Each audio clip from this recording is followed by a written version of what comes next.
On this episode of In the Fight. In the wake of recent terror attacks, military leaders reach out to our NATO partners.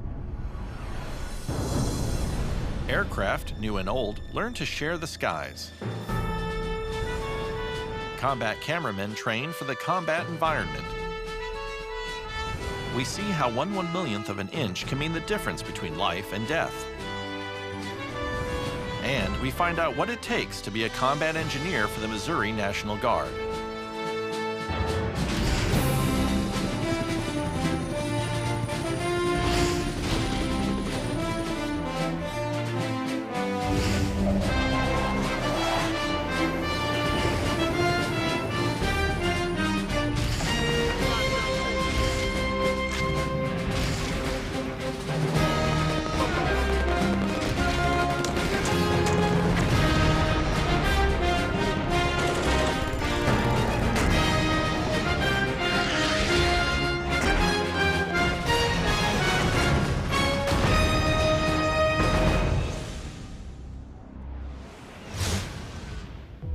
With recent terrorist attacks so close to home, senior military leaders are reaching out to our NATO partners. Air Force Staff Sergeant Nancy Kasberg takes us to the headquarters of United States Air Forces in Europe for the details. Leadership from 17 NATO countries got together at the International Fires Warfighter Forum. Their mission? To find solutions. With some of the threats that we're facing today, particularly from the East, and as we observe conflicts that are ongoing in the Middle East and in Ukraine, so we as professionals are going to be in front of that. Commander of Allied Land Command, Lieutenant General John Nicholson, says one solution is integrating with NATO countries. We need joint enablers, joint solutions to these challenges, so you'll always see the land force operating with the Air Force and the maritime and the SOF as well. So having this conference here at Ramstein, bringing all the ground fires expert to Ramstein where they can sit down next to their Air Force brothers and sisters enables us to build this common understanding and unity of effort that we need. You know, the friendship between countries is passed through the friendship from the person, for the people. So if we are able to communicate face by face, for sure we will be able to communicate country to country. Nearly 100 personnel from partner nations took part in the International Fires Warfighter Forum. From inside the United States Air Forces in Europe headquarters, I'm Air Force Staff Sergeant Nancy Kasberg. U.S. Marines partnered up with multiple countries for the NATO-led exercise Platinum Links. Together, these forces focused on mechanized integration, indirect fire techniques, and close air support intended to increase combat readiness and foster regional stability with allies and partner nations. Marine Lance Corporal Adam Edwards brings us this story. The exercise we're conducting is Platinum Link. It's a multinational exercise that involves U.S. Marines, Romanians, and Moldovans. So the importance of this exercise in our NATO partnership is for the first time, a combined arms company consisting of tanks, light armor reconnaissance, engineer assets, and artillery is partnering with those same individuals on the multinational scale. So Moldovans, Romanians, we share each other's crafts.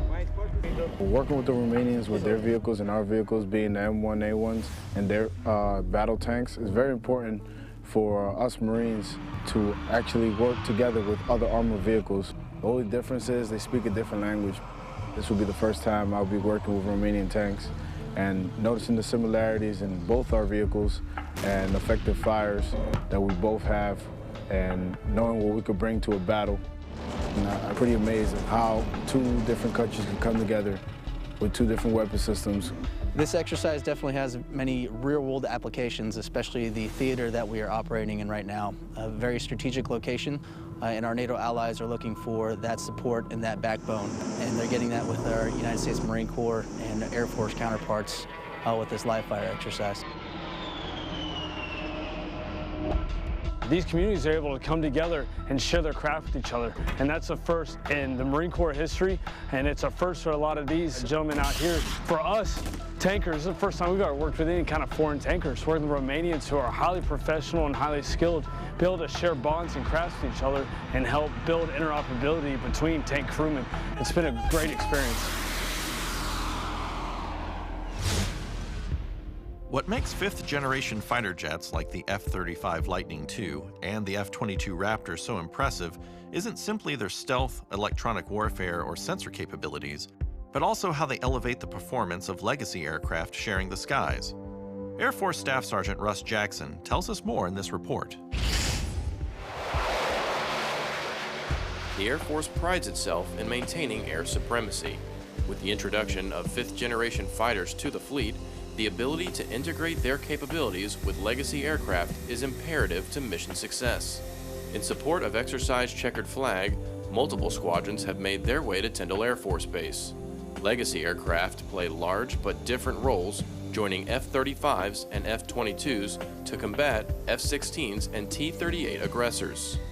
We're here to provide world-class adversary air support for the Checkered Flag to test those contracts that the 5th gen and our 4th gen aircraft are executing, and to test them so they're ready for current and future threats that are out there. The aggressors provided a common threat to allow jets like the 77th Fighter Squadron's F-16s to learn how to share the battle space with F-35s and F-22s. Checkered Flag is an awesome opportunity. As far as I know, it's the first time the F-16, the F-35, and the F-22 outside of an operational test environment have gotten together for what we call large force exercises, or LFEs. So really we're bridging 4th generation fighters like the F-16 and integrating 5th generation fighters like the F-22 and the F-35 in the crucible of a realistic scenario for the first time. As the Air Force fleet expands to meet the challenges of increasing technology in warfare, 5th generation fighters bring their advancements to the battle space, changing the way we fight. For the legacy airplanes, the 4th gen airplanes, the ability to integrate and fly with F-22s primarily, and in this instance the F-35s as well, is invaluable to them. The 5th gen fighters just bring a whole different level of situational awareness to the fight.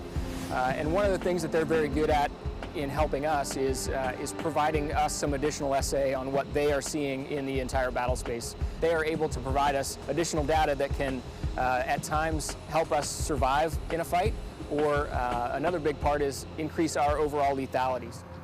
The biggest way that Checkered Flag helps people is through exposure. If you're an F-16 squadron at Shaw, you don't see F-35s or F-22s or the E-3, but to bring them all together at one place and to mission plan together and see what other people are thinking when they mission plan for combat gains everybody some increased capabilities in the long run. Staff Sergeant Russ Jackson, Tyndall Air Force Base, Florida. Hi, my name is Specialist Cecilia Pereira. I am at Camp Stanley, South Korea. I'd like to give a shout out to my husband Mike and my stepson Michael, who are back home in Atlanta, Georgia. I love you guys so much, and I miss you, and I can't wait to see you. My name is Lance Corporal Nerberg. I'm from Edwardsburg, Michigan. I'm currently deployed to Al-Assad, Iraq with 17 Weapons Company. I would just like to tell my wife that I love her and happy anniversary, honey. Coming up, combat cameramen trained for the combat environment. And we see how 1/1,000,000th of an inch can mean the difference between life and death. Check out DivotShub.net for the latest accurate and reliable information as In the Fight continues. Which photographer captured the iconic flag raising on Iwo Jima? The answer when we return. I want to give a shout out to my family and friends. I want to send a shout out to my husband, to my parents, my family back home. I'd like to give a shout out to my girlfriend. To my family and friends in Lansing, Michigan. To my family out in Tucson, Arizona. My beautiful wife and children in Des Moines, Iowa. To everybody in Texas. In York, Pennsylvania. Colorado Springs, Colorado. Chicago, Illinois. Harrisonburg, Virginia. Orlando, Florida. Oceanside, California. And Fort Leonard Wood, Missouri. I love you guys. I miss you, and I hope I'll see you soon.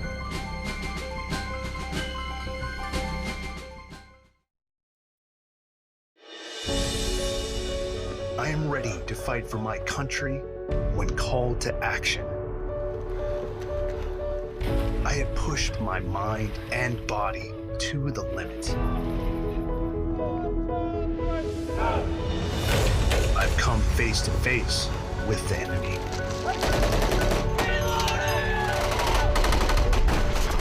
Spilled blood with my brothers and sisters.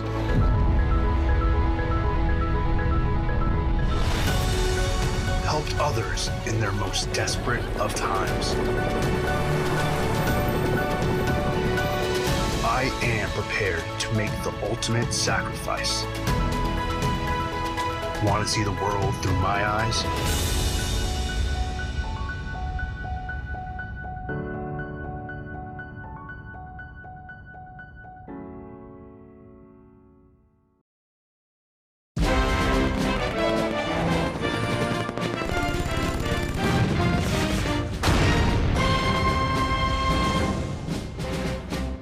Which photographer captured the iconic flag raising on Iwo Jima? The answer is A, Joe Rosenthal. The role of a combat cameraman is to take photos or video to help meet mission objectives or for preserving historical actions and events. Every combat cameraman must be ready to put down his or her camera and fight at a moment's notice. Staff Sergeant Ryan Ehrman takes us to an exercise where combat camera personnel train for the combat environment. Quickshot is a joint forces exercise that is designed to equip combat cameramen with the knowledge and skills to be able to operate with special forces. So you grip back a little bit? The best thing that I've learned so far here is just how to flow and operate with that team as they enter into a building or any type of hostile situation. As that team works, now I kind of know where to place myself, not only to get the best shots, but also be of use, make myself an asset rather than, a liability during those engagements. This is a course that actually allows you to jump into a team, stack up, rappel down a mountain, shoot with them, live fire in CQB. This is a course basically like no other. For each branch, this is pretty much invaluable. This is something that every combat cameraman should go through because it's not just rucking through the mountains or shooting at a paper target. This is actually embedding with a team. This is what you need to know to actually be an accurate combat cameraman. It's strenuous. I mean, this is meant to really reenact a deployment lifestyle. This is not meant to be a picnic in the woods. This is hard work, but it's fun and it's rewarding.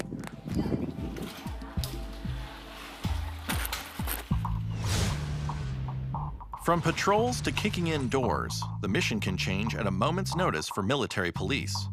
Army Sergeant Puma Perry takes us to one field training exercise that's getting MPs ready for anything.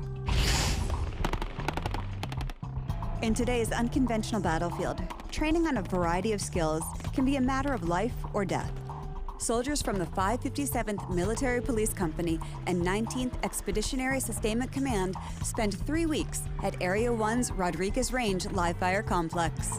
We're doing a hasty attack. It was a route recon. They were given a frago last minute, so they had 30 minutes to react to get on to Black Hawk Village in order to go through and conduct a hasty attack on the objective. Over the 3-week period, the MP is focused on cordon and search procedures, clearing objectives, air assault operations, joint operations, and more training. So it's very important that these guys have this kind of training because this is what we've been doing in the last 3 wars.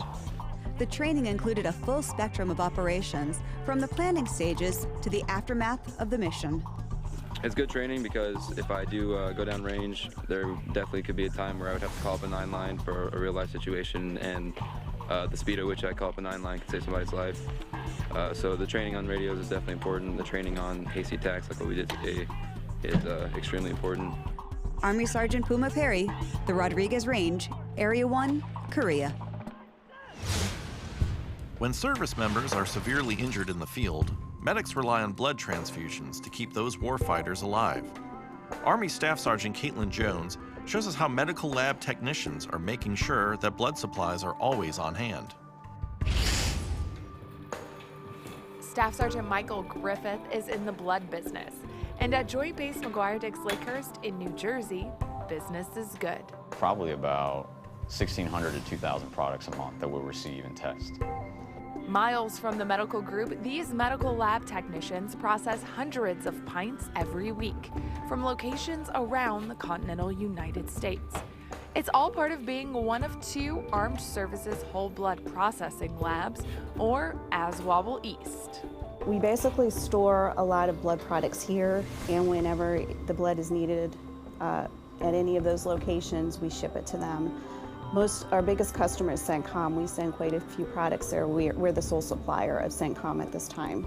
After being received and tested, the blood moves from the lab to the flight line to begin its journey. Everything that we do here, every choice that we make, every unit that we touch, we always keep the patient in mind. We always keep the warfighter in mind, because that's primarily what these products are for. Of course, just like any other job, things become routine. But it's when we get those reports of products that are used downrange, it's when we get those reports of the lives that are saved, that it really brings it back home to us and keeps us going, it keeps us motivated. Making ASWABL East real business, the business of saving lives. Staff Sergeant Caitlin Jones, Joint Base McGuire-Dix-Lakehurst, New Jersey. Precision down to 1/1,000,000th of an inch can mean the difference between life and death.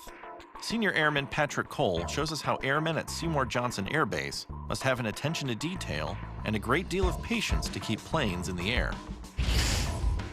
My name is Staff Sergeant John Loving. I am the NCO in charge of the Precision Measurement Equipment Lab Quality Assurance Program.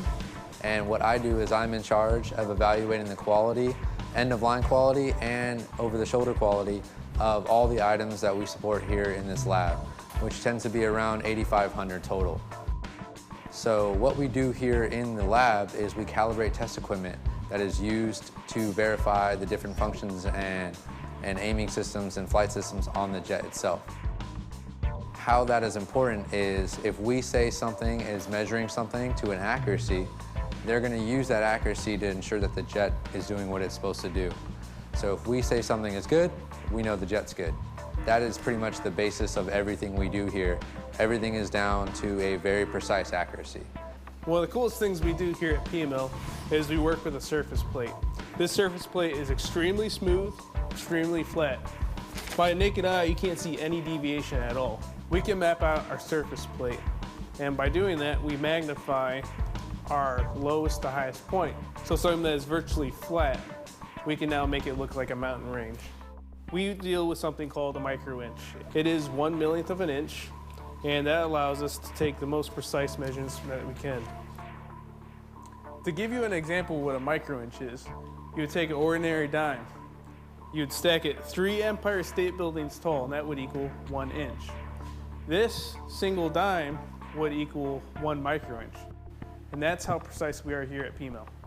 So while we may not be exactly on the jet itself, everything that they're using out there to service that jet is calibrated right here. We're kind of that unsung hero where you don't really know we're here until something bad goes down. So in that respect, the more that they don't know about us, the better we're doing our job.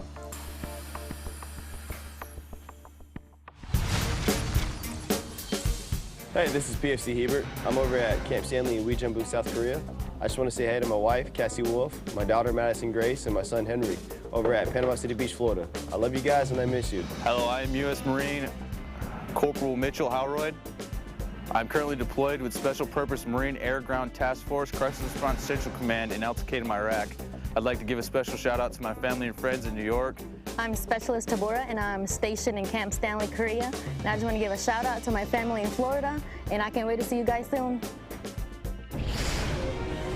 Coming up, we find out what it takes to be a combat engineer for the Missouri National Guard. And we'll showcase some of the best photos from our service members, as In the Fight, presented by Divids, continues.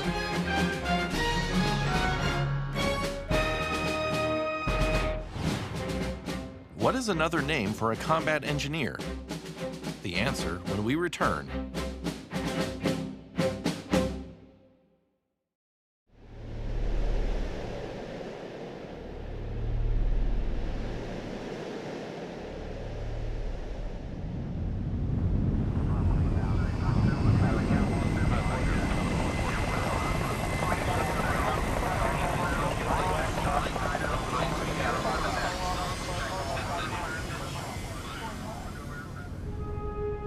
America's Navy a global force for good.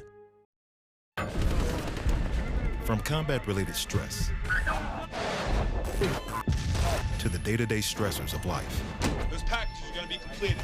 This is the 4th time this week. Stress can affect every Marine and Marine family. The De-Stress Line provides anonymous counseling for Marines and Marine families when it's needed most. If you're feeling the effects of stress, call today and let us help you win your personal battles. Hey, what's that pin you're wearing? Oh, this. I wear it to remember my dad. He was in the Army. I wear this pin for my husband, who was killed in action. My son served his country proudly. Not a day goes by that I don't think about him. She was my wife and best friend. Remember, respect, and honor our fallen military heroes and the sacrifice and strength of surviving families who wear the Gold Star pins.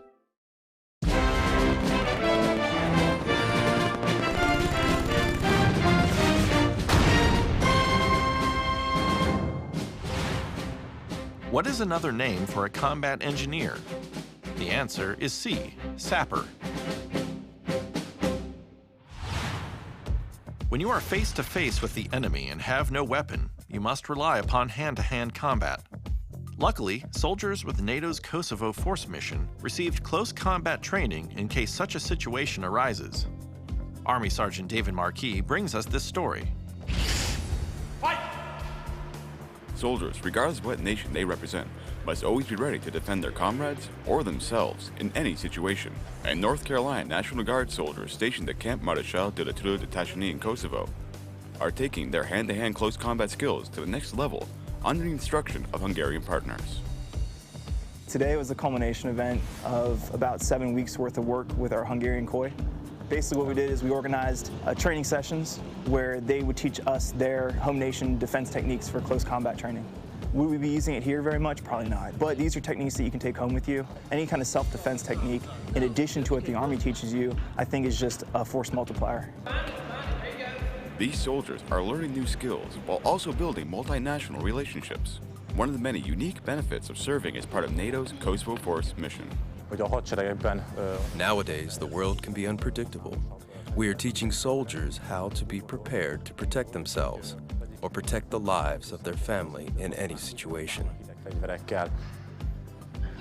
Reporting from Camp Marechal de la Tour de Tachigny in Kosovo, I'm Army Sergeant David Marquis.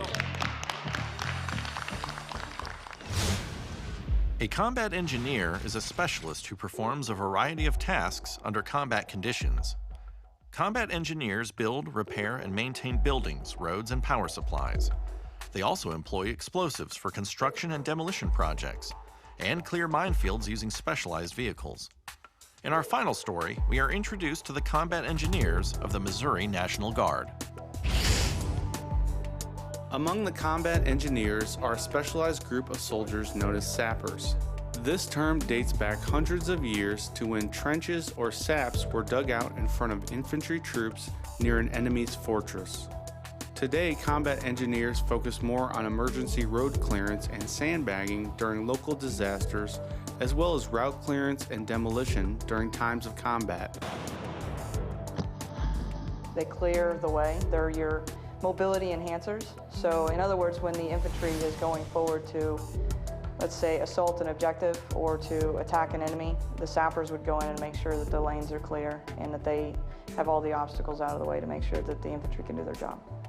Blowing holes through minefields, blowing up bridges, blowing big craters in the middle of an airport. Those are some of the tasks that sappers do.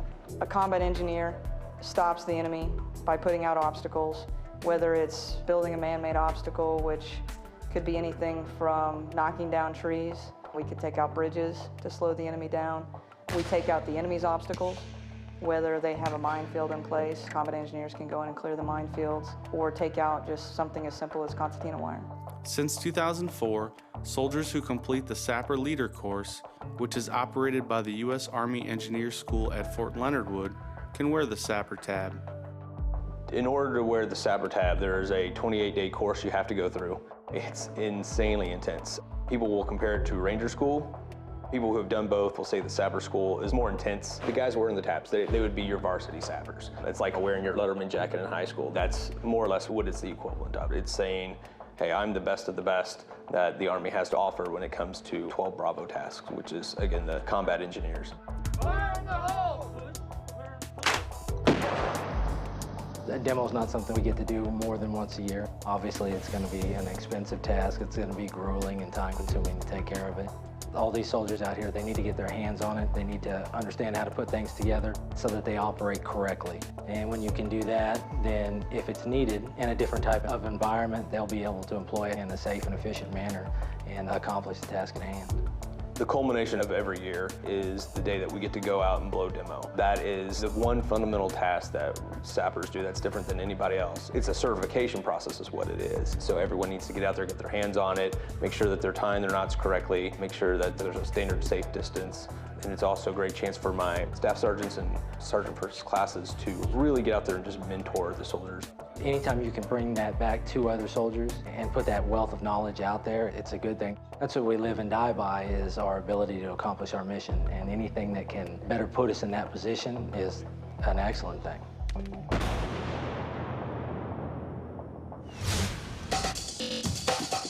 Divots is a 24/7 operation that provides a timely, accurate, and reliable connection between the media and the military serving worldwide. Through a network of over 200 portable satellite transmitters around the globe and a distribution hub in Atlanta, Georgia, Divots gives you access to the front lines with live and archived broadcast video, still imagery, and print products. Visit our website at divotshub.net and search through our enormous video and photo library. Register on our website to gain complete access to high-definition content, along with breaking news alerts and webcasts from top military officials.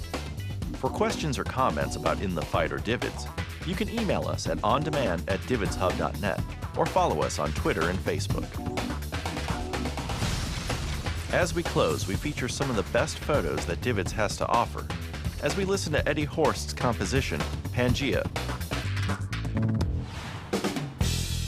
See you next time, In the Fight.